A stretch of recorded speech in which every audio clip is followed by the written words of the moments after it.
സാധാരണയായിട്ട് ഒരാളൊരു കുറ്റകൃത്യം ചെയ്യുന്ന എന്തിനാ പറ, നിങ്ങൾ പറ.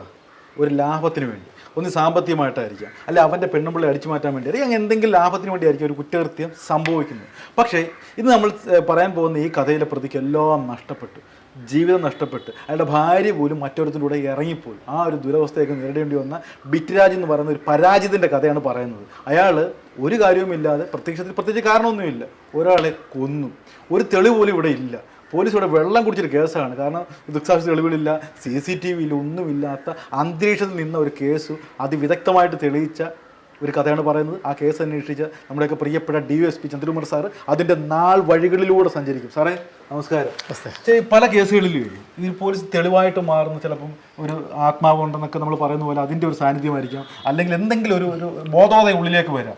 ഈ കേസിൽ ഈ പ്രതിയുടെ കാര്യം ഞാൻ ആദ്യമേ പറഞ്ഞു, എല്ലാം നഷ്ടപ്പെട്ട ഒരു പ്രതിയാണ് സാർ കാണുന്നത്. അയാളുടെ ഭാര്യ പോലും മറ്റൊരുത്തൂടെ ഇറങ്ങിപ്പോയി അല്ലേ? അങ്ങനെ ഒരു സംഭവത്തിന് സാക്ഷ്യം വഹിച്ചല്ലേ? നമുക്ക് അവിടെ നിന്ന് തുടങ്ങാം. അയാൾക്ക് എന്ത് സംഭവിച്ചു? അവസാനം എല്ലാം നഷ്ടപ്പെട്ട ഒരാളാണ് ഇയാൾ. ഈ കേസിൽ ഇയാളെ നമ്മൾ അറസ്റ്റ് ചെയ്യുമ്പോൾ ഇയാളുടെ ഭാര്യയെ സഹായിക്കാൻ വേണ്ടി ഒരാൾ വരുന്നു. ഇയാളുടെ ഒരു ഫ്രണ്ട് തന്നെ.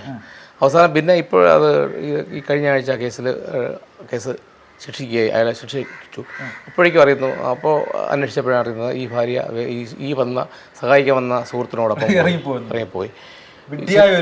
ശരിക്കും ഇയാൾ ഈ ക്രൈം ചെയ്ത് തന്നെ ഒരു 4.5 ലക്ഷം രൂപ കൊടുക്കാതിരിക്കാൻ ചെയ്ത ഒരു ചെറിയൊരു പൈസയ്ക്ക് വേണ്ടി 4 ലക്ഷം രൂപ ഇയാളുടെ റിസോർട്ട് പണി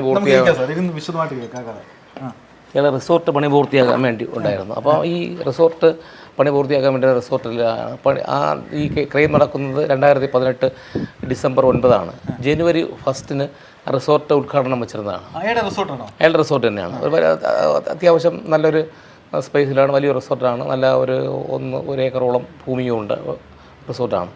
അപ്പോൾ ആ റിസോർട്ടിൻ്റെ ആവശ്യങ്ങൾക്ക് വേണ്ടി ഇദ്ദേഹം ഈ കൊല്ലപ്പെട്ട സനീഷ് എന്ന വ്യക്തി ഇടനിലക്കാരനായ ഒരു താർ ജീപ്പ് വാങ്ങിക്കൊടുക്കുകയായിരുന്നു.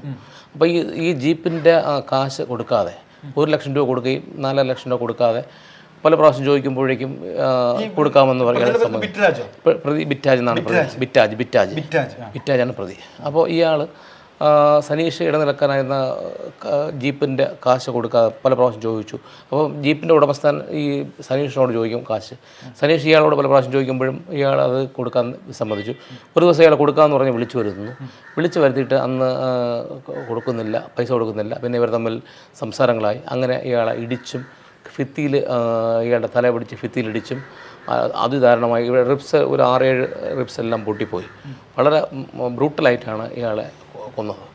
എന്നിട്ട് ഇദ്ദേഹം തന്നെ കൊലപ്പെടുത്തിയിട്ട് പോലീസ് സ്റ്റേഷനിലേക്ക് ഇദ്ദേഹം ഫോൺ ചെയ്യുകയാണ്. ഇങ്ങനെ ഒരാളെൻ്റെ റിസോർട്ടിലെ മോഷണ ശ്രമത്തിനിടെ പരിക്ക് പറ്റി കിടക്കുകയാണെന്ന് പറഞ്ഞൊരു ഫോൺ ഒരു 11 മണിയായപ്പോൾ പോലീസ് സ്റ്റേഷനിൽ വരുന്നു. അപ്പം പോലീസ് അന്ന് നൈറ്റ് പെട്രോൾ പാർട്ടി ഒരു ആക്ഷനിലായിരുന്നു. അപ്പോൾ അവർ ഒരു കുത്തുകൊണ്ട ഒരാളെ ഹോസ്പിറ്റലിൽ കൊണ്ടുപോകുമ്പോൾ ഒരു ആക്ഷനിലായിരുന്നതുകൊണ്ട് പോലീസ് അവിടെ ആ സ്റ്റാൻഡിലെ ഓട്ടോ ഡ്രൈവറായ ഒരു പയ്യനോട് വിളിച്ചിട്ട് അവിടെ ഈ രാത്രി വണ്ടി ഓടുമ്പോൾ പോലീസ് സ്റ്റേഷനിൽ വന്ന് അറിയിച്ചിട്ട് എഴുതിയ ഒരു ലിസ്റ്റുണ്ട്. അവിടെ വെച്ച് ഫോൺ നമ്പറും കാര്യങ്ങളൊക്കെ എഴുതി കൊടുത്തിട്ടാണ്, വണ്ടി നമ്പറും എഴുതി കൊടുത്തിട്ടാണ് ഓടുന്നത്. അപ്പോൾ അങ്ങനെ ഒരു നമ്പറെ ഉള്ള ഒരാളെ വിളിച്ച് പറഞ്ഞു, ഇങ്ങനെ അവിടെ ഒരാൾ ഇങ്ങനെ ഒരു ഫോൺ സന്ദേശം നമുക്ക് കിട്ടി, അവിടെ ഹോസ്പിറ്റലിൽ ആക്കണമെന്ന് പറഞ്ഞൊരു വിവരം കിട്ടി, ഒന്ന് സഹായിക്കാമോ എന്ന് ചോദിച്ചു. അവർ ആ പയ്യൻ അവിടെ പോയി നോക്കിയപ്പോഴേക്കും ഈ പ്രതിയായ ബിറ്റാജ് അവിടെ ഉണ്ട്, അയാളെ സഹായികളായ 2 പേരും ഉണ്ട്. എന്നിട്ട് എന്നാൽ അവരാരും ഇയാളെ എടുക്കാൻ സഹായിച്ചില്ല. അപ്പോൾ ഒറ്റയ്ക്ക് ഇവൻ എടുക്കാൻ കഴിയാത്തതുകൊണ്ട് ഇവനെ വിളിച്ചു പറഞ്ഞ പോലീസ് ഉദ്യോഗസ്ഥനോട് തന്നെ പറയുന്നു, ഇയാൾ ഒരു ചെറിയൊരു അനക്കമുണ്ട്. അപ്പോൾ ഇങ്ങനെ എനിക്ക് ഒറ്റയ്ക്ക് എടുക്കാൻ പറ്റുന്നില്ല, ചെറിയ കൊണ്ട് ബ്ലീഡിങ് ആയി കിടക്കുകയാണ്, രക്തം പോയിക്കൊണ്ടിരിക്കുകയാണ് എന്നൊക്കെ പറഞ്ഞിട്ട് വിളിച്ചു പറഞ്ഞു. അപ്പോൾ പോലീസ് വളരെ ദൂരെയാണ്, മറ്റേ ആക്ഷൻ പ്ലേസിലാണ്. അപ്പോൾ പോലീസ് അവിടെ കണ്ട ഒരു 4 ചെറുപ്പക്കാരോട് പറഞ്ഞു, അവർ ഈ ഫ്ലക്സ് ഒട്ടിച്ചുകൊണ്ടിരുന്ന ചെറുപ്പക്കാരോട് പറഞ്ഞു, ഇതുപോലെ ഇങ്ങനെ സംഭവമുണ്ട്, പെട്ടെന്ന് നിങ്ങൾ പോകണം, ഞങ്ങളെടുത്താന്ന് പറഞ്ഞു. ഇവർ ഹോസ്പിറ്റലിൽ എത്തിയിട്ട് ഇവരെ അവിടെ പോയപ്പോഴേക്കും ഈ 4 ചെറുപ്പക്കാരും കൂടി ചേർന്ന് ഇയാളെ ബോഡി ഹോസ്പിറ്റലിൽ കൊണ്ടുവരുന്നു. ഡോക്ടർ പരിശോധിച്ചപ്പോഴേക്കും മരണപ്പെട്ടു എന്ന് പറയുന്നു. അതാണ് ഈ കേസിൻ്റെ സംഭവം. അതെ. അപ്പോൾ എന്നിട്ട് പോലീസ് ഇവിടെ ഡോക്ടർ പരിശോധിച്ച് മരിച്ചു എന്ന് പറഞ്ഞു. അപ്പോൾ അപ്പോൾ തന്നെ ശരിക്കും മുറിവുണ്ട്. ഒരിക്കലും വീണ് വരുന്ന മുറിവുകളും അല്ലെങ്കിൽ ഒരാൾ ആക്രമിച്ച് മുറിപ്പെടുത്തുന്നത് തമ്മിൽ ഒരു വ്യത്യാസമുണ്ട്. അപ്പം ഡോക്ടർ തന്നെ പ്രാഥമികമായി പറഞ്ഞു ഇതൊരു മർഡർ ആണെന്ന് സംശയിക്കുന്നു എന്ന രീതിയിൽ നോക്കിയ ഡോക്ടർ പറഞ്ഞു ഞാൻ അന്ന് ശാന്തംപറ CA ആണ്, എനിക്ക് ശാന്തംപറ പോലീസ് സ്റ്റേഷനിലാണ്, എനിക്ക് ഇൻഫർമേഷൻ കിട്ടുന്നു. ഞാൻ രാത്രി തന്നെ അവിടെ പോയി ബോഡി ഗവൺമെൻറ് ഹോസ്പിറ്റലിൽ മോർച്ചറിലേക്ക് മാറ്റുന്നു. അത് കഴിഞ്ഞിട്ട് ഉച്ചയോടുകൂടി ഒരു വിവരം കിട്ടുന്നു, ഒരിടത്ത് ഈ പ്രതി ഉണ്ടെന്ന് വിവരം കിട്ടി. അന്ന് അല്ല ഇയാളുടെ റിസോർട്ടിലാണോ, ഇയാൾ കാണണമല്ലോ, ഇയാൾ റിസോർട്ടിൽ ഇയാൾ മുങ്ങിയല്ലോ. അപ്പം ഇയാൾ റിസോർട്ടിലുണ്ടായിരുന്നു എന്ന് ഈ പറഞ്ഞ എപ്പോഴത്തേക്ക് മുങ്ങി കഴിഞ്ഞു. ഇപ്പോൾ ഈ ഇയാൾ റിസോർട്ടിലുണ്ടെന്ന് പറഞ്ഞ് വിവരം നമുക്ക് ഇയാൾ റിസോർട്ടിൽ ഉണ്ടായിരുന്നു എന്ന് ആ ഓട്ടോ ഡ്രൈവർ പോയി പറഞ്ഞു. ഇന്നയാളുടെ റിസോർട്ടാണ്, അയാൾ അവിടെ ഉണ്ടായിരുന്നു എന്ന് പറഞ്ഞു. അപ്പോൾ ഇയാൾ പിന്നെ പോലീസിൽ വരികയോ മൊഴി കൊടുക്കുകയോ അല്ലെങ്കിൽ ഒന്നും ഇല്ല. അങ്ങനെ ഇയാൾ ഒളിവിൽ പോവുകയും അന്ന് തന്നെ ഇയാളെ കുറ്റിക്കാട്ടിൽ നിന്ന് ഇയാളെ പോലീസ് അറസ്റ്റ് ചെയ്യുന്നു. ഒരു കുറ്റിക്കാട്ടിൽ അവിടെയൊക്കെ ഏലത്തോട്ടങ്ങളാണ്, അവിടെ നിന്ന് അറസ്റ്റ് ചെയ്ത് ഇയാളുടെ വൈദ്യപരിശോധനയ്ക്ക് കൈയോട്ടനെ തന്നെ ഉടൻ തന്നെ വൈദ്യപരിശോധനയ്ക്ക് അയച്ചപ്പോഴേക്കും അയാളുടെ കയ്യിലൊരു മുറിവുണ്ട്, വലത് കയ്യിൽ മുറിവുണ്ട്. അപ്പോൾ മുറിവെന്ന് പറഞ്ഞത് ഈ കൊല്ലപ്പെട്ട ആളിനെ ഈ റിസോർട്ടിൻ്റെ വലിയ ഗ്ലാസ് ആയിരുന്നു, ഗ്ലാസ് എൻട്രൻസ്, ആ എൻട്രൻസിലും ഭിത്തിയിലുമായിട്ട് ഇടിച്ചപ്പോൾ ഇയാളുടെ കൈക്ക് പറ്റിയ മുറിവാണ്. അത് നമ്മളത് ഡോക്ടർ നോട്ട് ചെയ്തിട്ടുണ്ടായിരുന്നു.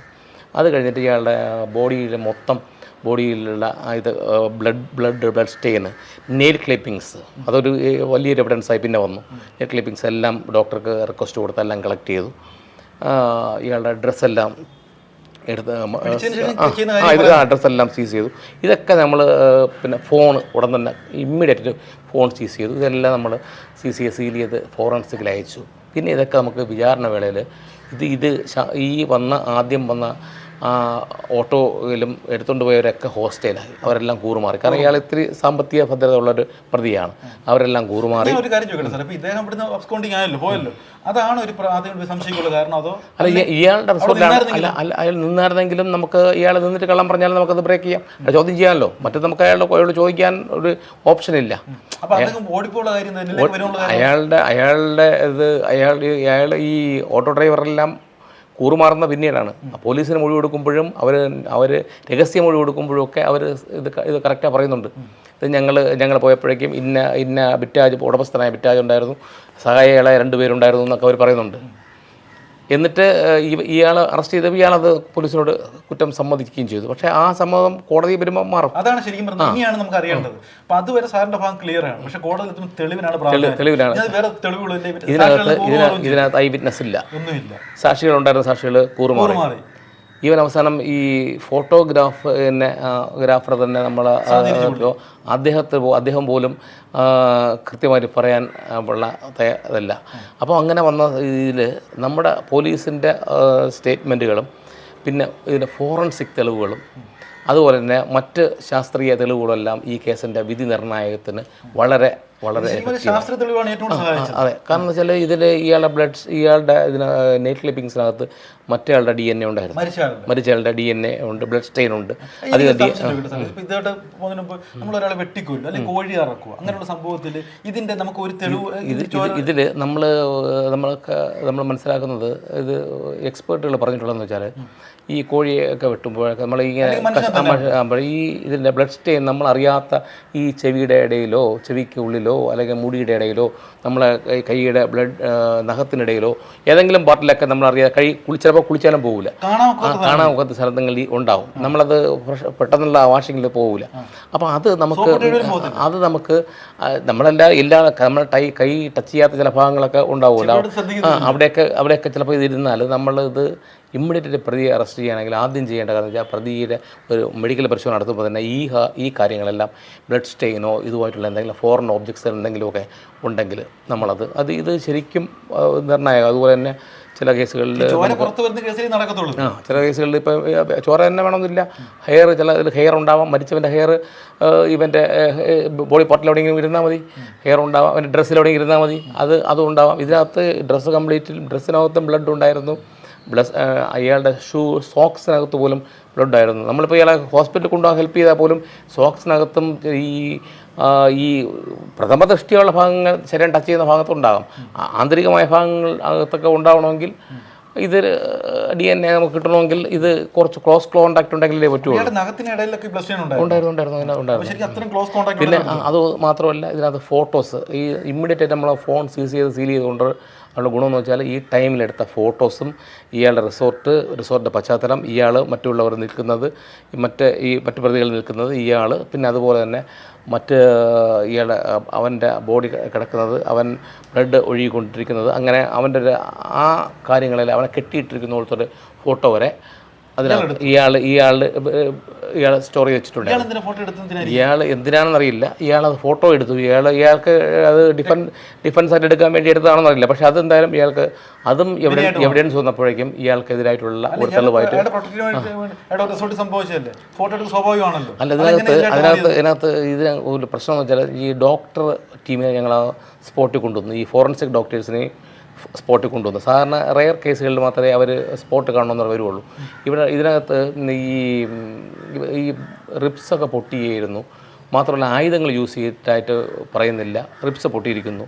പിന്നെ അതുപോലെ തന്നെ ഇയാളുടെ മാംസമൊക്കെ ചിലയിടത്തൊക്കെ ഈ കവിളും മറ്റൊരിടത്തൊക്കെ ചിലതൊക്കെ മാംസമൊക്കെ ചെറുതായിട്ട് ഇത് പൊളിഞ്ഞിട്ടുണ്ട്. അതെന്ന് വെച്ചാൽ ഇയാൾ ഈ ഇയാളൊരു ബ്ലാക്ക് ബെൽറ്റുകാരനാണ്. ഈ തായ്ക്കൊണ്ട ഈ ബ്ലാക്ക് ബെൽറ്റ് ഉള്ളവരാണ് ഈ പ്രതി ബിഡ്രാജ്. ഇയാൾ ഇടിച്ചും കിക്ക് ചെയ്തും ഇടിച്ചും ചെയ്തതാണ്. പിന്നെ ചെവലിലും കൂടി പിടിച്ചിടിച്ചതാണ്. അപ്പോൾ ഈ ഗ്ലാസിൻ്റെ ഇതിൽ കൊണ്ടിട്ട് ഈ ഗ്ലാസ്സെല്ലാം വലിയ കട്ടിയുള്ള ഗ്ലാസ്സാണ്. അത് കൊണ്ടിട്ടും മുറിവ് അതും ഉണ്ട്. അപ്പോൾ സാധാരണ നമുക്ക് അബദ്ധവശാൽ നമ്മൾ വീണാൽ ഇത്രയും വലിയ മുറിവുണ്ടാവില്ല. അപ്പോൾ വീഴുമ്പോൾ ഉണ്ടാകുന്ന മുറിവല്ല, നമ്മൾ ആക്രമിക്കുമ്പോൾ ഉണ്ടാകുന്ന മുറിവ്. അത് ഡോക്ടേഴ്സിനും എക്സ്പേർട്സിനും അറിയാൻ പറ്റും. ഇത് ഡോക്ടർ ഇതിൻ്റെ ഈ സ്പോട്ട് വന്ന് സീൻ വിസിറ്റ് ചെയ്തു. അത് വിസിറ്റ് ചെയ്തിട്ട് എക്സ്പെർട്ട് ഒപ്പീനിയൻ നമുക്ക് തന്നിട്ടുണ്ട്. അതുമൊക്കെ നമുക്ക് ഇവിടെ ഈ കേസിലെല്ലാം ഈ പ്രതികളെല്ലാം ഈ വിറ്റ്നസ്സുകളെല്ലാം സാക്ഷികളെല്ലാം കൂറുമാറിയെങ്കിലും ഈ കേസിൽ ഇങ്ങനെയുള്ള ഇത് വളരെ നിർണായകമായ ശാസ്ത്രീയ തെളിവ് ആ സാഹചര്യത്തിലുണ്ടാകുന്ന തെളിവുകളും അത് ഈ ഫോട്ടോസ് ഈ ടൈമും കാര്യങ്ങളും ഒക്കെ വെച്ചിട്ടുള്ള ഫോട്ടോ, പിന്നെ അതിനൊരു ഫോട്ടോ എടുത്തിട്ടില്ല. ഇതിന് ശേഷം ആ ഫോൺ പിന്നെ ഫങ്ഷൻ ചെയ്തിട്ടില്ല. അത് സ്വിച്ച് ഓഫ് ആക്കി. സ്വിച്ച് ഓഫ് ആയിരുന്നത് കൊണ്ട് ഇയാളും ഒന്ന് പ്രവർത്തിച്ചില്ല. അത് നമുക്ക് ഗുണമായി. ഇയാളും ആ ഫോൺ പിന്നെ യൂസ് ചെയ്തില്ല. ഇയാളെ അറസ്റ്റ് ചെയ്യുന്ന ഉച്ചയ്ക്കാണെങ്കിലും പിറ്റേ ദിവസം ഉച്ചയ്ക്കാണെങ്കിലും ഇയാളുടെ ടവർ ലൊക്കേഷനൊക്കെ പിടിക്കുമെന്നുള്ളത് കൊണ്ടായിരിക്കും ഇയാളും ആ ഫോൺ ഓഫ് ആക്കിയത്. ആ ഫോൺ ഓഫ് ആക്കിയിരുന്നത് നമുക്ക് എന്തായാലും നിർണായകം. കാരണം ആ ടൈം ലാസ്റ്റ് ഫോട്ടോ എടുത്ത ടൈമും കാര്യങ്ങളെല്ലാം ശാസ്ത്രീയമായി വരുമ്പോൾ നമുക്ക് അറിയാൻ പറ്റും. അല്ല സാർ, ആ സേഫ്റ്റിക്ക് പുള്ളി വാദിച്ചാൽ നിങ്ങൾക്ക് എങ്ങനെ പ്രതിരോധിക്കാൻ പറ്റും? എൻ്റെ റിസോർട്ടിൽ നടന്ന കൊലപാതകം എനിക്ക് തെളിവായിട്ട് വേണം എന്ന് പുള്ളി വാദിച്ചാൽ അല്ല, അവിടെ വേറൊരാളുടെ സാന്നിധ്യം ഇല്ലല്ലോ. ഈ റിസോർട്ടിൽ ഇവരുടെ ടവർ ലൊക്കേഷനൊക്കെ എടുത്തപ്പോഴും ഈ കൊല്ലപ്പെട്ട ആളും ഈ പ്രതികളായ 3 പ്രതികളുണ്ടായി. 2 പേർക്ക് വലിയ റോൾ ഇല്ലാത്തതുകൊണ്ട് പ്രോസിക്യൂഷൻ്റെ ഭാഗം വിജയിച്ചില്ല. അവരെ വെറുതെ വിട്ടു. ഇയാളെ മാത്രമാണ് ശിക്ഷിച്ചത്. ഇയാൾക്ക് അവിടെ റോളുണ്ട്. ഈ 3 പേരുടെയും ഇയാളുടെയും ഈ കൊല്ലപ്പെട്ട ആളുടെയും 4 പേരുടെ ടവർ ലൊക്കേഷൻ മാത്രമേ അവിടെ ഉള്ളൂ. മറ്റ് ടവർ ലൊക്കേഷൻസില്ല, മറ്റൊരാളില്ല. പിന്നെ വേറൊരാൾ അവിടെ വരാൻ സാധ്യതയില്ല. കാരണം രാത്രി 11 മണിയൊക്കെ സാഹചര്യമാണ്. റിസോർട്ട് ഫംഗ്ഷൻ ആയിട്ടില്ല. ഫംഗ്ഷൻ ആണെങ്കിൽ വേറെ ആളുണ്ടെന്ന് പറയും. അപ്പോൾ ഈ നമ്മുടെ സ്ഥലത്ത് നടക്കുന്ന ഒരു കാര്യത്തിൽ നമ്മളെ പ്രസൻസ് ആണെങ്കിൽ നമ്മുടെ പ്രസൻറ്റ് നടക്കുന്ന കാര്യത്തിൽ നമ്മൾ ആൻസറബിൾ അല്ലേ. അപ്പോൾ ഇയാൾക്കൊരു ജസ്റ്റിഫയബിളായിട്ട് പറയാനുള്ള വേറൊരു ഇതില്ല. അതൊന്ന്. രണ്ടാമത് ഇതിന് ഈ മോട്ടീവ് ഉണ്ട്. അപ്പോൾ എനിക്ക് തോന്നുന്നത് ഇവനൊരു സാഡിസ്റ്റ് ആവണം. അല്ലെങ്കിൽ ഈ ഒരു സഡൻ പ്രൊവോക്കേഷനിൽ ചെയ്തതല്ല. സഡൻ പ്രൊവോക്കേഷനിലാണെങ്കിൽ ഒരു അടി കൊടുത്ത് ഒരാൾ വീണ് മരിച്ചു, സഡൻ പ്രൊവോക്കേഷൻ. ഇതെന്ന് പറയുമ്പോൾ ഇത്രയും ഇടിച്ചിടിച്ചിടിച്ച് ചവിട്ടിയും തൊഴിച്ച് ഇടിച്ചും കിക്ക് ചെയ്തും ഒരാളെ കൊലപ്പെടുത്തണമെങ്കിൽ അതിനകത്ത് ഒരു ഭയങ്കരമായ ഒരു വൈരാഗ്യം വേണം. അതിനകത്തൊരു ശരിക്കും ഒരു പെട്ടെന്നുള്ള ദേശത്ത് ചെയ്താവാൻ മടിയില്ല. മനസ്സിലായോ? അപ്പോൾ ഇയാളെ ഒഴിവാക്കാം. പിന്നെ ഇവൻ നല്ല സാമ്പത്തിക സ്ഥിതികളാണ്, എങ്ങനെയും നിൽക്കാമെന്ന് പറഞ്ഞാൽ അതിന് വളരെ ഹൈക്കോടതിയിലൊക്കെ വാദിക്കുന്ന അഭിഭാഷകരാണ് പ്രതിഭാഗം വക്കീലായി വെച്ചിരുന്നത്. എങ്കിലും നല്ല രീതിയിലുള്ള ട്രയൽ നടന്നു. നല്ല രീതിയിൽ നടന്നെങ്കിലും കോടതി നമ്മുടെ ശാസ്ത്രീയ തെളിവുകൾ അംഗീകരിച്ചു, സാഹചര്യ തെളിവ് അംഗീകരിച്ചു. പിന്നെ പ്രോസിക്യൂഷൻ ഇങ്ങനെ ഓരോരോ കാര്യങ്ങളും എടുത്ത് വിശകലനം ചെയ്ത് കോടതിയെ ബോധ്യപ്പെടുത്തിയത്. അതുകൊണ്ട് അയാളുടെ DNA ബ്ലഡ് സ്റ്റെയിൻ ഉണ്ടായിരുന്നു. പിന്നെ ഡ്രസ്സിലും എല്ലാ ഇതിലും ഉണ്ടായിരുന്നു. പിന്നെ ഇവരുടെ കയ്യിലുള്ള മുറിവ്, മറ്റേയാൾക്ക് പരിക്കുറ്റിയെങ്കിൽ ഇവൻ്റെ കൈക്ക് മുറിവ് വന്നില്ലേ, ആ മുറിവ് അത് നമ്മൾ തന്നെ ഇമ്മീഡിയറ്റായിട്ട് നോട്ട് ചെയ്തു. ഡോക്ടറെ അടുത്ത് പരിശോധനയ്ക്ക് അന്ന് തന്നെ ദിവസം തന്നെ ഡോക്ടറെ അടുത്ത് എത്തിച്ചപ്പോഴേക്കും ഡോക്ടറും അത് നോട്ട് ചെയ്തു. അത് നിർണായകമായി. കാരണം അങ്ങനെ ഒരു മുറിവ് വരാൻ പറ്റില്ലല്ലോ. മറ്റ് അയാൾ അബദ്ധവശാൽ വീണ് മരിച്ചാലും ഇത്രയും പരുക്ക് വരില്ല. ഇനി ഇയാളുടെ കയ്യിൽ മുറിവും വരാൻ വരില്ലല്ലോ.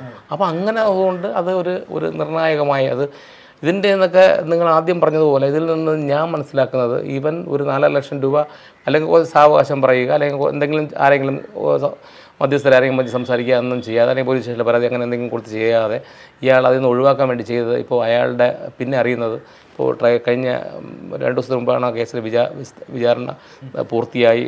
കേസ് ജീവപര്യന്തം ശിക്ഷിച്ചു ആ പ്രതിയെ. ഒന്നാം പ്രതി ജീവപര്യന്തം ശിക്ഷിച്ചു. മറ്റ് 2 പേർക്കും ആക്ഷൻ ഇല്ല എന്നുള്ളത്, പ്രവൃത്തിയില്ല എന്നുള്ളത് കാരണത്താൽ അവരവിടെ സാന്നിധ്യം മാത്രമേ ഉള്ളൂ, പ്രവൃത്തിയില്ല എന്നുള്ള കാരണത്താൽ അവരെ കോടതി വെറുതെ വിട്ടു. അപ്പം ഇയാൾക്ക് ഇപ്പം അയാളുടെ ഭാര്യ നഷ്ടപ്പെട്ടു. ഈ റിസോർട്ട് ഭാര്യയുടെ പേരിലാണ്. ഭാര്യ നഷ്ടപ്പെട്ടു, റിസോർട്ട് നഷ്ടപ്പെട്ടു, ഭാര്യ നഷ്ടപ്പെട്ടു. ഭാര്യ നഷ്ടപ്പെട്ടെന്ന് പറയുമ്പോൾ ഒരു വഞ്ചനയും കൂടിയാണ്. ഇയാളുടെ ജാമ്യം എടുക്കാമെന്ന അയാളുടെ സുഹൃത്താണ് ഭാര്യയെ കൊണ്ടുപോയത്. അപ്പോൾ അതിലും കുഞ്ഞുങ്ങളായെന്നൊക്കെ പറയുന്നത് കേട്ടോ, കോടതിയിലെ സംസാരങ്ങൾ ആണ് കേട്ടത്. അപ്പോൾ അങ്ങനെ ഒരു നേട്ടവും ഇല്ലാതായി ജീവിതവും പോയി. ഇയാളെ ചെറുപ്പക്കാരനായി, അയാൾക്ക് ഒരു 30-32 വയസ്സേ വരുള്ളൂ ഈ പ്രതിക്ക്. അയാളുടെ ജീവിതവും പോയി. അത് സാമ്പത്തിക നേട്ടവും ഇല്ല, കുടുംബവും പോയി, എല്ലാം പോയി.